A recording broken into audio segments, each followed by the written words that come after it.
Hello, everyone. Welcome back to Starseed School. This is episode number 2 in the series, and I just want to welcome you all back so much. I know it was a huge little chunk of time, oxymoron, huge little, in between episodes 1 and 2, but I just needed some time to really ground into what I wanted this season to be and the kind of topics that I wanted to talk about. And I feel so much better about it now. So I want to get started, and I don't know if you guys have been seeing some of my social content lately, but my content on dreams has been popping off, and I have had so many comments, so many questions, and so many inquiries of people trying to understand what their dreams mean. And this episode has been highly requested. So today I want to talk all about dreams, why they happen, and how we can actually use them to benefit our day-to-day life. So guys, buckle in, get a pen, a paper, grab anything you need because you are going to want to take notes during this episode. So I have been remembering my dreams every single night for years now. It happened honestly very potently during the pandemic. So I want to say the end of 2020 was when I really started noticing that every single night I was waking up from my sleep, or I guess every morning I was waking up from my sleep exhausted, remembering every single thing I had dreamt about and feeling like I hadn't had any sleep because my brain had been on the entire time. And throughout my life, I have remembered my dreams, but it was never consistently every single night until that pivotal moment in 2020. And so since then, I have been utilizing my intuition, channeling my guides, and just really keeping track in a dream journal of everything and making sense and understanding what it all means, what it represents, where a lot of these dreams that we have, the thoughts that happen in them come from, and why they're happening to us. And I've created my own kind of understanding of a lot of the symbolism and why things happen. And if you guys know me and you know my work, then you know that I am huge into understanding our subconscious. And so dreams themselves are an expression of our subconscious mind. So you know how we have our conscious, it's like what we see, what we think, what we do every single day. I am consciously talking to you guys right now. Our subconscious is like 95% of our brain. It controls our actions, how we think, how we react to things. Every single thing is in our subconscious. And we don't have access to it in day-to-day life. We do when we're in theta brainwave or alpha brainwave. We do when we try psychedelics because it opens up the pathways from the conscious to the subconscious mind. But in day-to-day waking life, it's not like we're actually accessing it all the time, but it's still controlling everything that we think and do. So when we're dreaming, that is our subconscious's time really to explore everything that is in there. And so it is exploring all of our fears, all of our worries, all of our basically wonders of what will happen in this life, all of our desires. And it's also a time for our brain to really explore all of the trauma and experiences that we have endured and try and find healing through it or different ways of moving past it. So I'm going to kind of tap into these a little bit more. Let's work on fears first. So when we explore fears through our dreams, a lot of times these show up as what we would call nightmares. And it's exploring it in our dream so that if it does happen in day-to-day life, we can try and find a solution to move through it. So when it's exploring our fears or when you continuously have nightmares, what you need to do is look and say, what is happening in this dream? What are the emotions that are coming up? Because a lot of times in our dreams, what happens isn't the actual fear itself. It's the situation that you're put in, the emotions that come up, your thought process.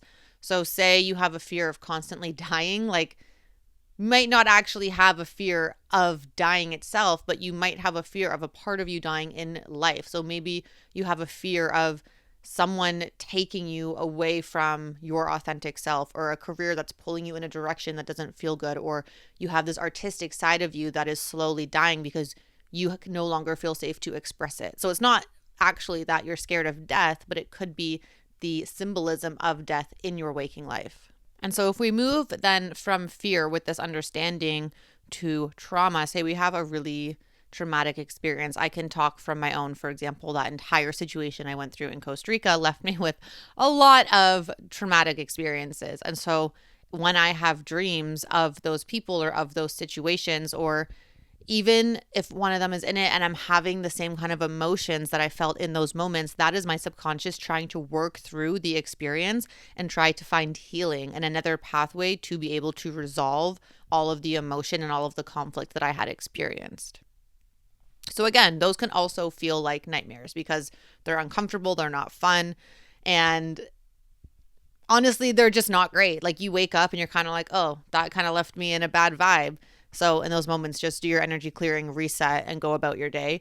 But it really is your brain actually trying to help you and trying to work through things so that you no longer have to experience it in your day-to-day life. Now, when we think about our desires and our aspirations, those are in our dreams too. So say I had someone on one of the videos ask me like, why do I always dream of celebrities? Like, why am I always best friends with them in my dreams? Does that mean I'm going to meet them soon? And I was like, no, that is just your subconscious exploring a desire.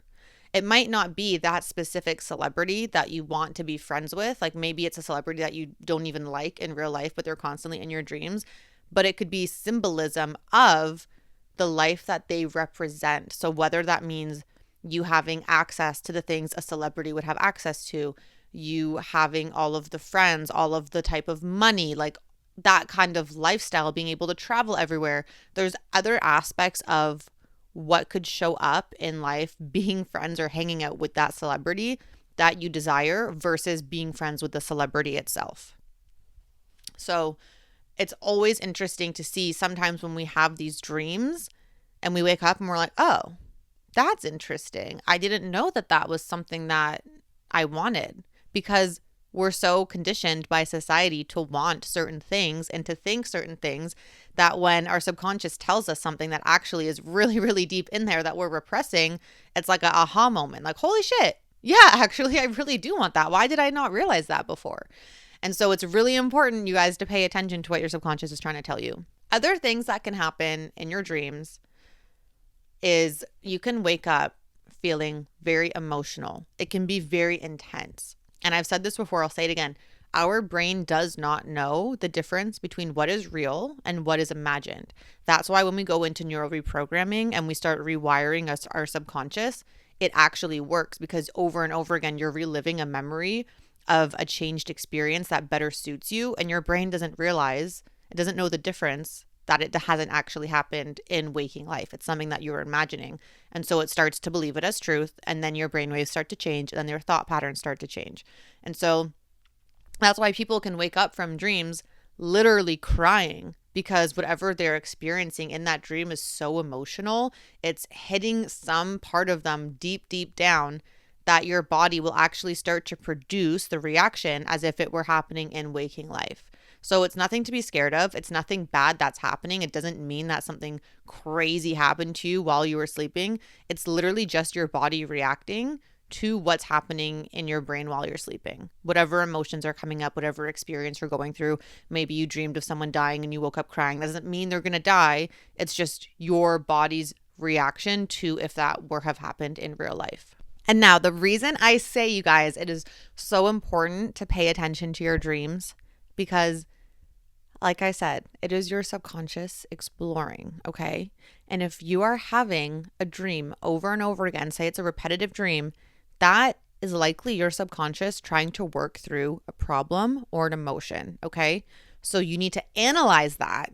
Figure out what the emotion is you're trying to work through, what the feeling is, what the belief, the thought pattern, whatever it is. Your subconscious is telling you through your dreams where it is you're being held back. And once you have that information, you can work through it. You can journal, you can do the neural reprogramming, you can do whatever it is you need to do to release that aspect, release that thought pattern, heal that, and actually be able to move forward in your life. It is so key to our healing journey, you guys. Our dreams literally tell us so much information. Like literally, y'all are sleeping on this if you are not utilizing your dreams. So I highly recommend you take a journal every single morning after you wake up. Write down whatever you remember, even if it's just that a specific person was in it. Like, write down whatever it is you have. If that's too much effort, literally open your phone to the camera or to the voice note, whatever it is, and just speak into it. Get it down somehow and do this every single time. And eventually you will start to see patterns coming through in your dreams. And once you're able to see a pattern or you're able to decipher a meaning, you can then use that and utilize it in your day-to-day life and in terms of healing and being able to move forward and actually achieving the life of your dreams, the life that you want, that you're not able to because of the little thought patterns, little things in your subconscious that are holding you back. I also had some questions that I want to touch on here because they were huge online. What does it mean when you're constantly dreaming in your childhood home? So I just answered this one actually on TikTok, but I'll answer it here too. It honestly could mean anything. So it's not a one size fits all, which sucks. And I know a lot of people aren't going to like that answer, but truly it depends on so many other factors. Who is with you in the dream in your childhood home? What are you feeling? What's actually happening in the dream? And what kind of environment was your childhood home for you in your day-to-day life? Was it somewhere that didn't feel safe, or was it somewhere that felt safe? Was it somewhere that, maybe you were alone all the time? Like you were left by yourself, your parents were always out, maybe you were an only child and it was just really lonely? Or was it somewhere that represented having lots of love, a big family, community? Like all of these little things play an impact into what the dream means. So if you guys are trying to figure out what your dreams mean, I do dream decoding sessions. You guys can go to the link in the description, fill out the form, and I will literally decode your dream for you. I will take in all of the different information and be able to give you back what the symbolism means, and then also channel intuitive meanings. But again, it really is so dependent on the person who's having the dream. But likely, if you are constantly dreaming in your childhood home, it is because that location is a familiar place for you. And so when our subconscious is trying to work through different things in our dreams, it doesn't need to put all of this extra effort into creating a background or an environment. It will just go to wherever feels comfortable, something that it knows so well off, like I would say like the back of your hand, but it's literally your brain, like just somewhere that it doesn't have to think about creating, so that it can focus all of its energy into working through whatever the situation is it's trying to work through. And so if you constantly have dreams in any reoccurring location, whether it be home, school, a park you grew up at, like somewhere that just feels really familiar to you and you don't know why you keep going back to that spot, it likely is just that it feels familiar. And whatever it is that you're working through in that dream, your brain may have just not wanted to put any energy into creating an environment to do that in. Another thing that happens is when we have reoccurring dreams that come up at certain parts in our lives. So you might have had a span of maybe a month where you had this reoccurring dream over and over again, and then it disappeared for years. And like 5 years later, you have it again for like a month, and you don't understand why this reoccurring dream just randomly started coming, disappeared, and you can't figure out what's going on. Likely, you are going through something similar every single time you have that dream. So if you're going through a really, really hard time in your life and you're questioning a lot, and then you start having this reoccurring dream and then you feel good, life is great, you go on your way, 5 years later, you start questioning things again, or that same kind of emotion or stress or whatever it is reactivated in your system, your subconscious will likely go back to having that same reoccurring dream because it's bringing you back to that point in your life when you had those feelings and trying to work through whatever it is that you were experiencing at that time. Another question I got is, what does it mean when you're flying in your dreams? And this one's really interesting. And so this is kind of where we're going to start to talk about astral travel a little bit. I don't want to get too deep into it because I want this to stay focused on dreams, but our 3D vessel is just that. It's a 3D vessel. Our soul, a soul is what we call it in the 3D world, like as earthlings. But when you're past this realm, it's actually just called source or energy, the source particle, the God particle. It does not stay bound by our 3D vessel. So number one, there's layers and layers of our soul. There's not just one part of it.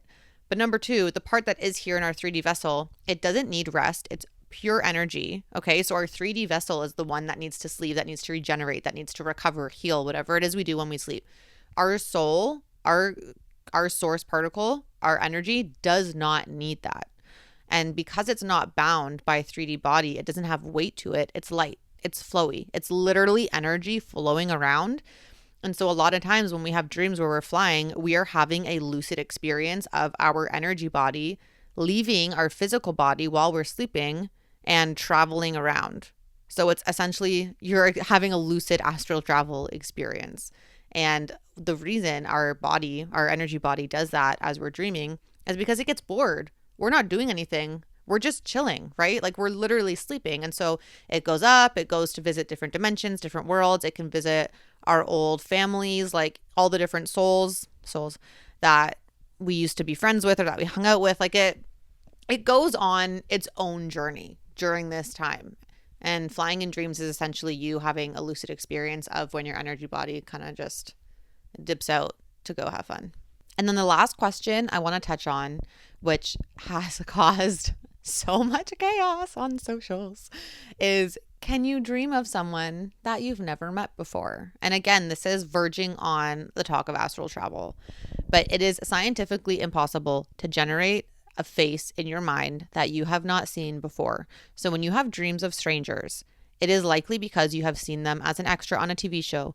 You have glanced at them walking down the street in a busy city or at the grocery store or somewhere when you're traveling.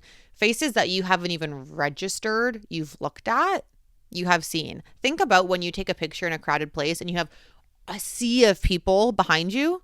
Just because you can't look at them and remember who they were 5 minutes later doesn't mean they're not banked in your subconscious.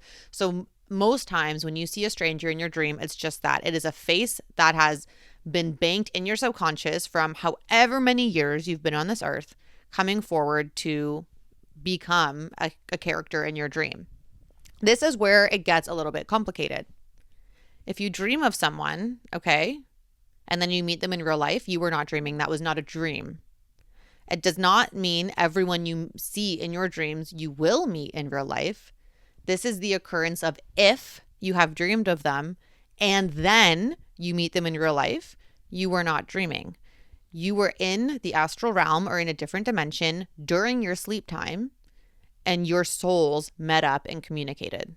That's what that was. It is the same thing as when you dream of someone who has passed and they come to visit you in your dream and give you a message. Or when your spirit guides come into your dream and give you a message, they are meeting with your soul. You are not actually dreaming. You are having an astral experience, okay? This is something that people went crazy with online and they were like, oh, so I dreamt of this person. Does that mean I'm automatically going to meet them? Or freaking out because you can't dream of someone you've never seen before, blah, blah, blah. And then other people fighting, being like, well, you can because I've done it. You guys, I want to make this so clear. You cannot dream of someone you have never seen before. Our brain cannot just generate an image of a random face. But if you see people in your dream you haven't seen before that you then meet later on in life, you are meeting their soul in the astral realm. You were not dreaming. Okay? If you dreamt of your boyfriend before you met him, if you dreamt of your child before having them, etc., you were not dreaming. That was your soul meeting their soul in another dimension while you were sleeping, while your 3D human body was sleeping. Your soul left and went and met them. Okay? I want to make that so clear because there's so much confusion online. And I feel like I probably sound really stern saying this, but it's because people just don't watch the whole TikToks and then they don't get all the information. And I want to make this so clear. So that, you guys, is my little spiel on what dreams mean. Again, if you want to learn more about this, you want to know what your dreams mean specifically, I do dream decoding sessions. Click the link in the description, fill out the form, and I will get back to you a detailed one-pager with all the information. You can also go to my TikTok and go through the dreams playlist. I answer a lot of questions in there as well, specific to other people's dreams, but it might have relevance for you or it might give you a little clicking aha moment. You never know. So thank you guys so much for being here today on today's episode of Starseed School. I hope you guys found it really informational and enjoyable and not too intense when I got really heated about some of the questions. And I hope you guys have a wonderful day. I'll see you next time.